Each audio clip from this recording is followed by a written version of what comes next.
আসানসোলে হিয়ারিং কেন্দ্র ঘিরে তুমুল উত্তেজনা, তৃণমূল বিজেপির সংঘর্ষ, ভাঙচুর ও হাতাহাতি।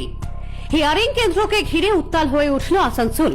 আসানসোল দক্ষিণ থানার অন্তর্গত মহকুমার শাসক দপ্তরে হিয়ারিং চলাকালীন তৃণমূল কংগ্রেস ও বিজেপির মধ্যে ব্যাপক বচসা ও হাতাহাতির ঘটনা ঘটে।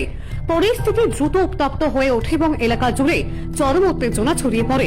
তৃণমূল কংগ্রেসের অভিযোগ, একটি কালো রঙের গাড়িতে করে বিজেপির নেতৃত্ব বিপুল সংখ্যক ফর্ম 7 নিয়ে হিয়ারিং কেন্দ্রে আসে। বিষয়টি নজরে আসতেই তৃণমূল নেতৃত্বরা ওই গাড়িটি ঘিরে বিক্ষোভ শুরু করেন। অভিযোগ, বিক্ষোভ চলাকালীন গাড়ির সামনের কাঁচ ভাঙচুর করা হয়।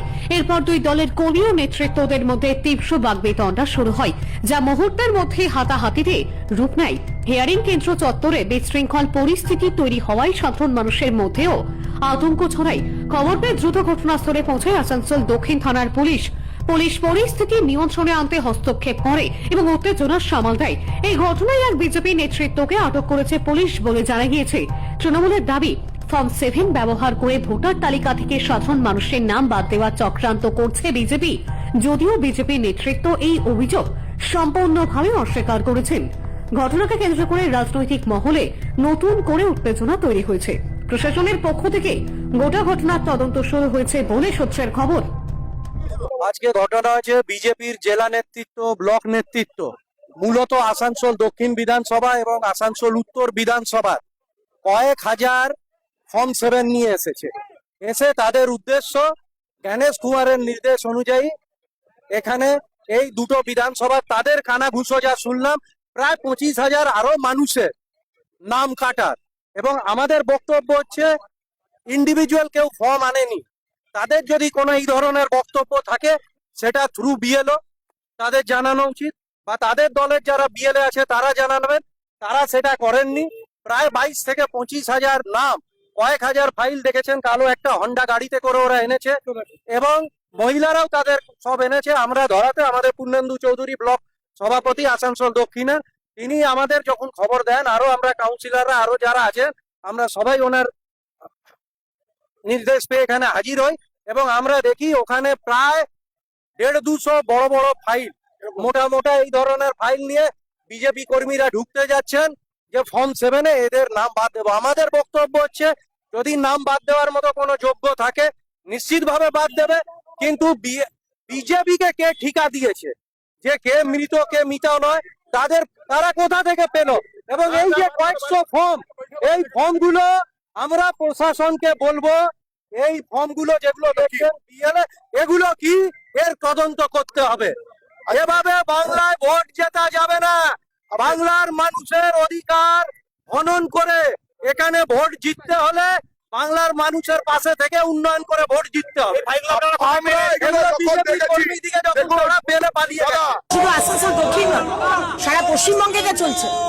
সুতরাং আমরা ফর্ম 7 জমা দেব। কিভাবে ইলেকশন হবে দেখে নিন। এই অবস্থায় কিভাবে এসআইআর হবে? মমতা ব্যানার্জি এসআইআর কে থামাবার চেষ্টা করছে। আমরা ফর্ম 7 দেব। এবার ফর্ম 7 যেগুলো জ্বালিয়ে দিল, ছিঁড়ে দিল, সেগুলো কি করা হবে? ইসিআই তার জবাব দিক। মমতা ব্যানার্জি চাইছেন এসআইআর না হোক, কারণ এই 15 বছর ধরে যে রোহিঙ্গা বাংলাদেশি ডাবল ভোটারদের দিয়ে উনি জিতে এসেছেন, তাদের নামগুলো তো বাদ যাবে, এবার বাদ যাচ্ছে। সেটাই ওনার সহ্য হচ্ছে না। উনি যুব সমাজকে উত্তপ্ত করে, ইনস্টিগেট করে রাস্তায় নামাচ্ছেন। তো চিৎকার করলে, গায়ে মারধর করলে তো হবে না, তাই না? লজিক্যালি করতে হবে। আপনাদের অসুবিধাটা কোথায়? ইলেকশন কমিশনকে জানান, আদালতে যান। কিন্তু আপনি আপনারই আরেকজন ভাই বা বোনের গায়ে হাত দিচ্ছেন, ফাইলগুলো পুড়িয়ে দিচ্ছেন। এই অরাজকতা, এই আনারকি রাজত্ব একমাত্র মমতা ব্যানার্জি পারেন, আর সেটাই চলছে। ঠেলাঠেলি করা হয়েছে, আমাকে মারধর করা হয়নি, আমাকে ঠেলাঠেলি, আমিও ঠেলাঠেলির মধ্যে পড়েছি। আমার কার্যকর্তার মাথা ফাটিয়ে দিয়েছে অঞ্জনা, তার মাথা ফেটে গেছে। আজকে তাপস দা, তাকে মারধর করা হয়েছে। আজকে বহু কার্যকর্তাকে মারা হয়েছে। তো এগুলো তো মানা যায় না। আমরা একটা স্বচ্ছ ইলেকট্রাল ভোটার রোল দিতে চাইছি। সেখানে অসুবিধাটা কোথায়? কেন মমতা ব্যানার্জি এগুলো করছেন? কেন পাবলিককে ইনস্টিগেট করছেন? আপনি কি মনে করছেন যে এরকম ইনস্টিগেট করে এসআইআর বন্ধ করতে পারবে? বন্ধ হবে না। 14ই ফেব্রুয়ারির মধ্যে ফাইনাল রোল যদি না হয়, তাহলে অন্যভাবে ইলেকশন হবে।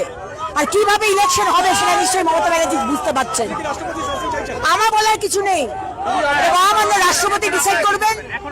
আমরা ধর্নায় বসে আছি, আমার রাজ্য সভাপতি রয়েছেন, আমাদের খ্রিস্টান দুটা রাজ্য কমিটির মেম্বার রয়েছেন, সুতরাং আমাদের বলার কিছু নেই। আমরা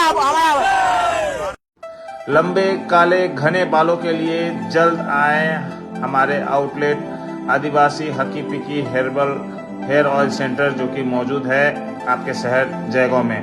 अनमोल होटल बिल्डिंग, जयसवाल मेडिकल के ground floor, link road, Jaigaon.